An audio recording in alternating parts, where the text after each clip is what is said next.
ब्राह्मण का बेटा हूं। मैं संस्कार के बारे में उन्हें उपदेश देना चाहता हूं कि अरे बाबू, मेहनत से कमा करके रखो तो क्या फलोगे फूलोगे। बच्चा जो भी होगा, अभी नया शादी है, अभी हुआ नहीं है, होने वाला होगा। हाँ हाँ, तो वो होने वाला है, उसको भी सुंदर मिलेगा, हम लोगों जैसे जैसे शुद्धात्मा का आशीर्वाद मिलेगा। नहीं तो मेरे आत्मा को तुमने दुखी किया है, मेरे मान सम्मान पर ठेस पहुंचाया है, मेरे लिए तुम इतना कुकर्म करने का कोशिश किया है, तो मैं यदि ब्राह्मण होऊंगा, मैं यदि भगवती का सेवक होऊंगा, तो तुम्हारा कल्याण कभी नहीं होने वाला। गांव मुरलिया चक काली स्थान में यहां आए तो मैं अपने तरफ से, अब मेरा नाम वशिष्ठ नारायण झा है।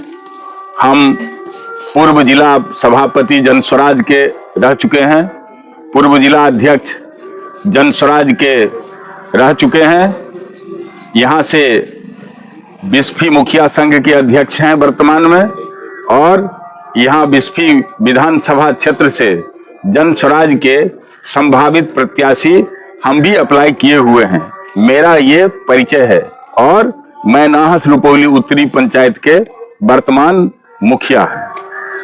आज जो आप लोगों को के माध्यम से, जितने आप लोगों के सुनने वाले हमारे समर्थक हैं या ऐसे भी सुनने वाले लोग हैं, सभी दल के लोगों से मैं जो कहने जा रहा हूं वो सबों से और आप लोगों से, खास करके आप लोगों को सो कहने का मतलब है, जिस उद्देश्य से आप लोगों को बुलाए हैं, मैं उस पर पहले प्रकाश डाल देता हूं, फिर आप लोगों को मेरे बातों के बाद अगर किसी तरह का प्रश्न का आवश्यकता हुई तो आप लोग पूछ सकते हैं।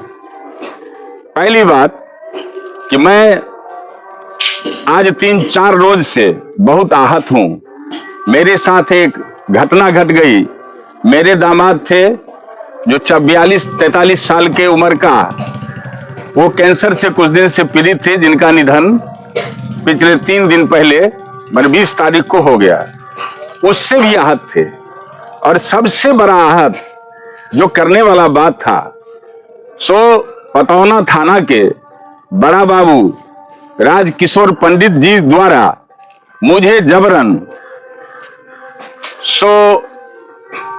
मैंने क्या कहे उसको, मेरे प्रतिष्ठा से खिलवाड़ करने का प्रयास किए।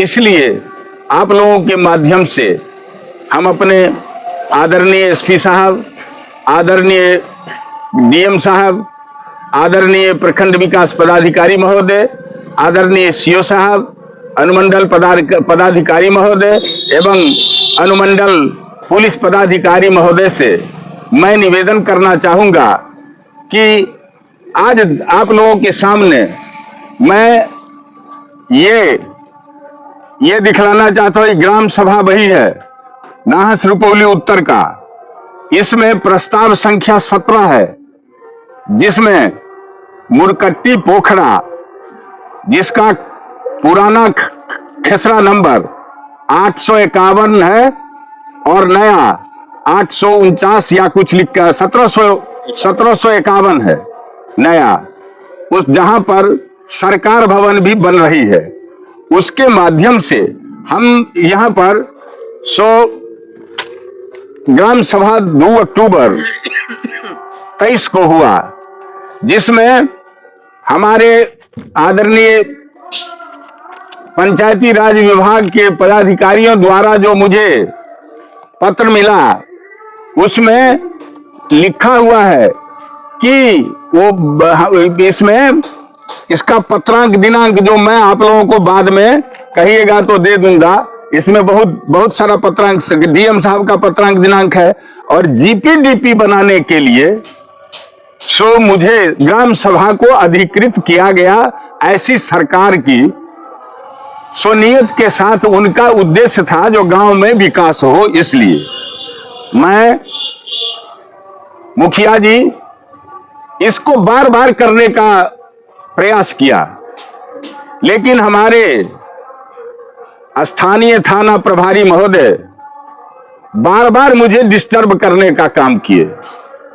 उन्होंने बार बार पैसा मांगने का काम किए। उनका एक जमादार है या दरोगा है, लगते हैं जमादार जैसे, अब दरोगा भी हो गए होंगे, इसका पांडे को, सम पांडे नाम है उनका। उन्होंने कल भी आकर के यहां पर, जो परसों 20 तारीख को जेसीबी को पकड़ा और 3 गाड़ी था, ये जीर्णोद्धार के लिए, पोखरा जीर्णोद्धार और छठ घाट के लिए हम आदरणीय अंचल अधिकारी महोदय से मांग किए थे। उन्होंने हमको आश्वस्त किए थे कि मुखिया जी हम भेज देंगे एनओसी बना करके। हम इस बात को लेकर के आश्वस्त थे कि हमको ये हो जाएगा, लेकिन इन्होंने आकर के वहां स्वनाप शनाप करने लगे। हम लोग दुखी थे क्योंकि घर में घटना हो गई थी और मुझे जन स्वराज कार्यालय में पूरे जिला का बैठक था, इसलिए उसमें जाना चाहते थे। इसमें से भी हमारे बहुत सारे पत्रकार बंधु वहां भी थे जो हमसे मिले भी थे, तो वहां चले गए। हमको प्रभात जी कहे भी कि आप एगो व्यू दे दीजिए, हम कहे कि नहीं आज हमसे नहीं होगा। कारण वही था, हमारा चेहरा से आप लोगों को पता भी चल गया होगा। तो हम लोग दुखी थे। इन्होंने कहा तो हम अपने लड़का राकेश कुमार झा नाम है उसका, वो पलट पासवान चौकीदार के साथ, हम कहे तुमको नहीं पहचानते होंगे वो बड़ा बाबू, तो तू पलट, तू कह देना मुखिया जी का ही लड़का है। लेकिन हमारे लड़कों से वो मेरे बारे में दुर्भावनापूर्ण व्यवहार किए, जिससे मुझे अपने प्रतिष्ठा पर और अपने मान सम्मान पर भारी ठेस पहुंचा है, जिसका हम उन पर आप लोगों के माध्यम से उनको भी आगाह करना चाहते हैं और आदरणीय जितने हमारे बिहार के वरीय पुलिस पदाधिकारी हैं उनसे भी आग्रह करना चाहते हैं कि इनके मेरा कंपनसेशन क्या होगा वो आप लोग तय कीजिएगा। जो तीसरी बात है कि इन्होंने हमारे लड़का को कहा कि मुखिया अपने आप को गवर्नर समझता है, हम लोग सरकारी गुंडा हैं, हम कितना बार चाहे कि वो हमसे मिलने आवे यहाँ, लेकिन आज तक उन्होंने मिलने का जरूरत नहीं समझा। आज तक उन्होंने नहीं मिला हमरे बारे में। आप लोगों के माध्यम से उनको पूछना चाहिए, आप लोगों को जाकर के, कि आपको काम क्या था मुखिया जी से मिलने का, जरा वो हमको बता दीजिए। क्या कोई ट्यूशन पढ़ाना था किसी बच्चियों को? तो हम जाते कहते तो वो भी नहीं था।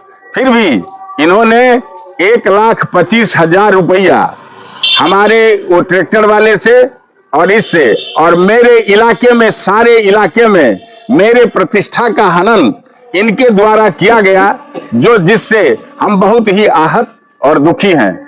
इसलिए हम आप लोगों के माध्यम से हम मांग करना चाहते हैं कि ऐसे भ्रष्ट पुलिस पदाधिकारी को अविलंब यहां से विरमित किया जाए और सख्त से सख्त कानूनी कार्रवाई करते हुए इन्हें नौकरी से बर्खास्त किया जाए। यही बात मुख्य उद्देश्य है मेरा। बाकी आप लोगों के बीच में अगर कोई सवाल हो तो आप लोग पूछ सकते हैं। ये मामला कब से शुरू हुआ था? पुलिस का हस्तक्षेप होने लगा? एक ही दिन। ये पुलिस के द्वारा जो आपसे राशि ली गई, किस कारण? कि आप गलत ढंग से आप मिट्टी बेचते हैं कोड़ के, जबकि ऐसा बात नहीं है। हम एक भी उदाहरण आपको नहीं मिलेगा। हम आपके चैनल वाले लोग कुछ आदमी को हम वहां पर लेकर के गए थे कि आप देख लीजिए कितना बड़ा गड्ढा है और कितना ऊपर में मिट्टी रखा हुआ है और कितना हम बेचे हैं, जरा आकलन करके आप लोग भी मन आदमी हैं, आप दिखला दीजिए। अच्छा, पैसा किससे मांगा गया? आपके लड़के से? मेरे लड़के से। सुनील नाम का कोई आदमी है वहां, जो शायद बड़ा बाबू का दलाली भी करता है, थाने का अनऑथराइज्ड मुंशी भी है। उसी से मांग किया गया? वही मांगा 1.5 लाख रुपया। हमारे ये लड़के हैं राकेश, पूछ लीजिए, जरा इनसे भी पूछ लीजिए कि हम जो कहते हैं सो झूठ है या सही है।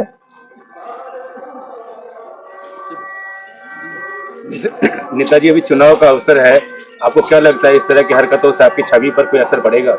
कोई असर मैं जन्मजात बेदाग बादशाह हूं।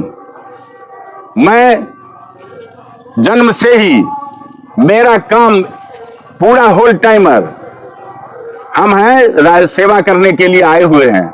आप पूरे इलाके में घूम करके, मैं मुखिया संघ का अध्यक्ष हूं तो बिस्फी के लोग भी हमको जानते होंगे, किन्हीं से भी आप ये गवाही दिला दीजिए, कोई आदमी, मेरा चैलेंज है, कोई आदमी कि ये आदमी आपसे ठग लिया है तो मैं उसी दिन जिंदगी से संन्यास ले लूंगा।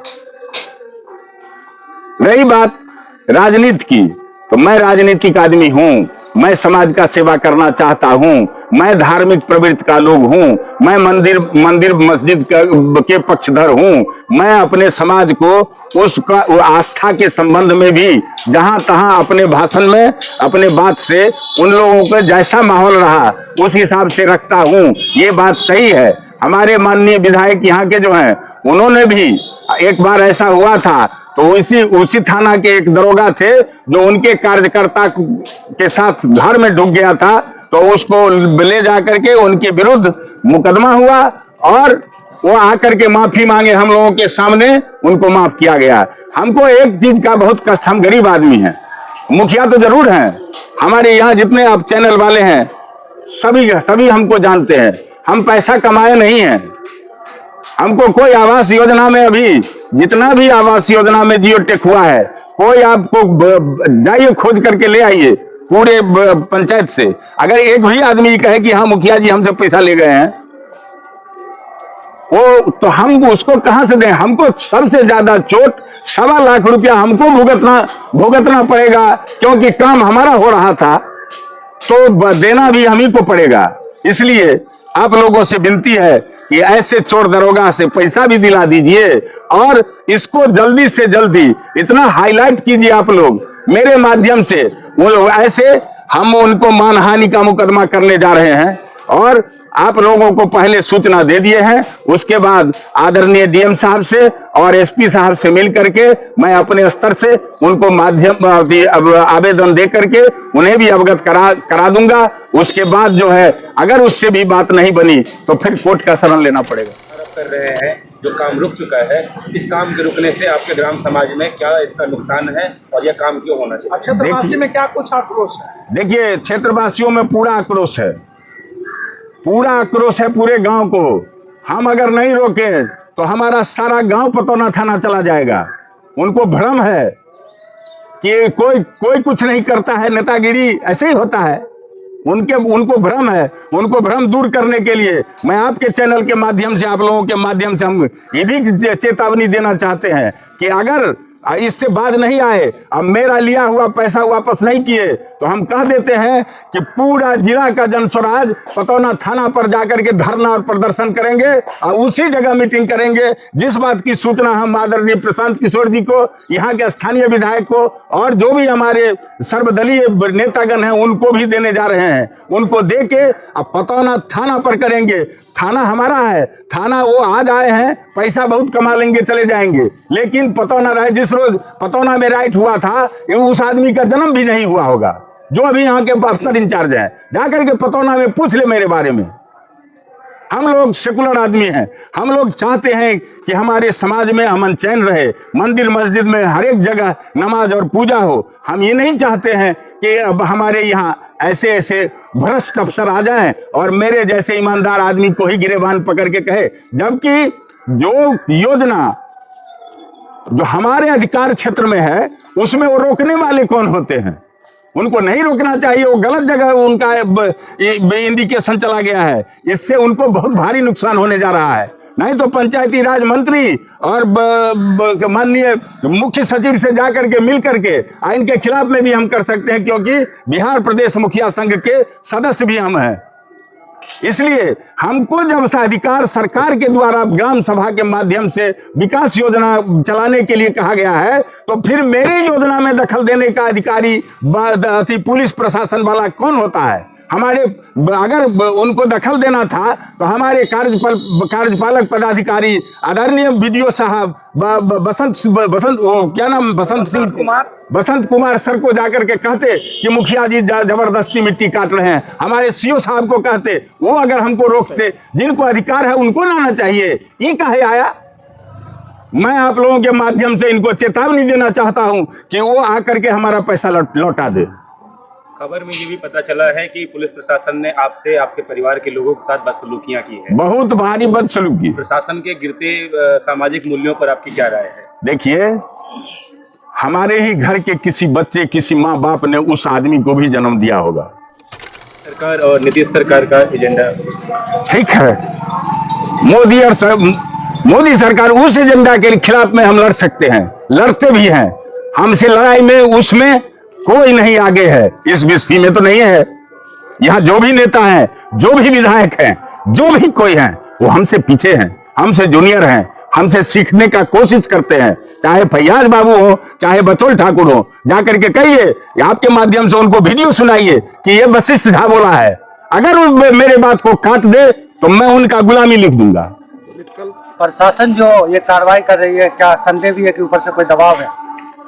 पता नहीं जब दबाव है कि नहीं सो तो वो जानेंगे, लेकिन एगो चोर है हमारे यहाँ, उसका बड़का दलाल है, एगो संजय झा नाम का है, जो पहले कमतौल में शंकर जी जानते होंगे, और ये हमारा रणधीर भी जानता है, पोखरे में घर बना लिया है।